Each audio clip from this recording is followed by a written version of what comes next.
खंड के कोटद्वार में नफरती लोगों के खिलाफ एक बुजुर्ग को बचाने के लिए खड़ा हुआ दीपक, जो मोहब्बतों की रोशनी लेके खड़ा हुआ था, उसके खिलाफ कोटद्वार की पुलिस गंभीर धाराओं में एफआईआर दर्ज कर रही थी और वो भी एप्स्टीन के साथ लिया जाता था और आपका नाम एप्स्टीन के साथ लिया जाता है। इमरान प्रतापगढ़ी जी 3 मिनट विचार रखेंगे। माननीय इमरान प्रतापगढ़ी।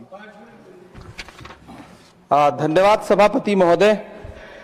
हम करें बात दलीलों से तो रद्द होती है, उनके होठों की खामोशी भी सनद होती है।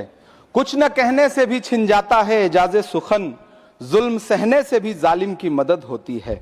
सभापति महोदय, मैं राष्ट्रपति के अभिभाषण पे अपने बात रखने के लिए खड़ा हुआ हूं।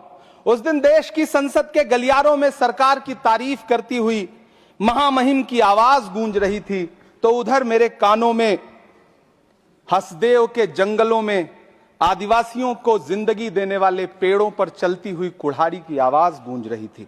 सभापति महोदय, इस तरफ महामहिम के भाषण पर प्रधानमंत्री जी संसद की मेज थपथपा रहे थे और उधर उत्तराखंड की अभागी बिटिया अंकिता भंडारी के इंसाफ की आवाजें मध्यम पड़ती जा रही थीं, जो आज भी पूछ रही हैं कि आखिर वो वीआईपी कौन था जिसके लिए अंकिता भंडारी को मार दिया गया।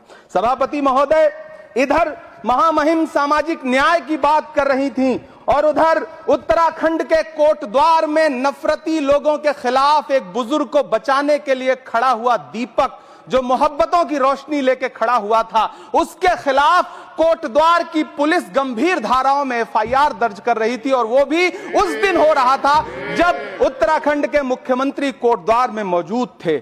ये नया भारत है जहां दंगाइयों के खिलाफ एफआईआर नहीं होते, बल्कि अमन और मोहब्बत की बात करने वालों के खिलाफ एफआईआर दर्ज होता है। यह नया भारत है जहां असम का चीफ मिनिस्टर खुलेआम संवैधानिक प्रोटोकॉल तोड़कर कहता है कि मुसलमानों को इतना टॉर्चर करो कि वो राज्य छोड़ने पर मजबूर हो जाएं। वो कहता है कि अगर कोई मियां रिक्शा वाला 5 रुपए मांगो तो उसे 4 रुपए दो ताकि वो परेशान हो सके।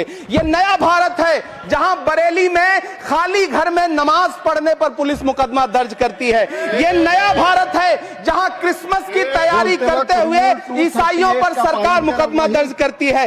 ये नया भारत है जहां जम्मू कश्मीर में नीट का एग्जाम क्वालिफाई करने वाले 50 बच्चों में अगर 42 मुसलमान होते हैं तो फिर मेडिकल कॉलेज की मान्यता ही रद्द होती है और जश्न मनाया जाता है। महामहिम राष्ट्रपति का भाषण में सुन रहा था। सर, यह नया भारत है जहां मध्य प्रदेश के बैतूल में बच्चों के स्कूल बनवा रहे मोहम्मद नईम का घर स्कूल इसलिए तुड़वा दिया जाता है क्योंकि वो स्कूल बनवा रहे थे। ये नया भारत है जहां कोर्ट का स्टे होने के बावजूद बनारस की दाल मंडी में सैकड़ों दुकानें तोड़ी जा रही हैं क्योंकि रास्ता चौड़ा करना है।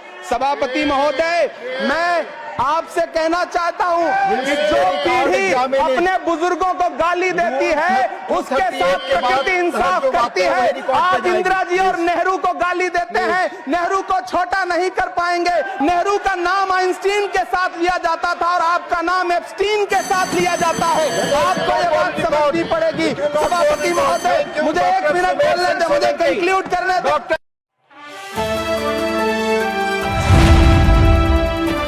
द इंडियन खबर, सच आपके सामने।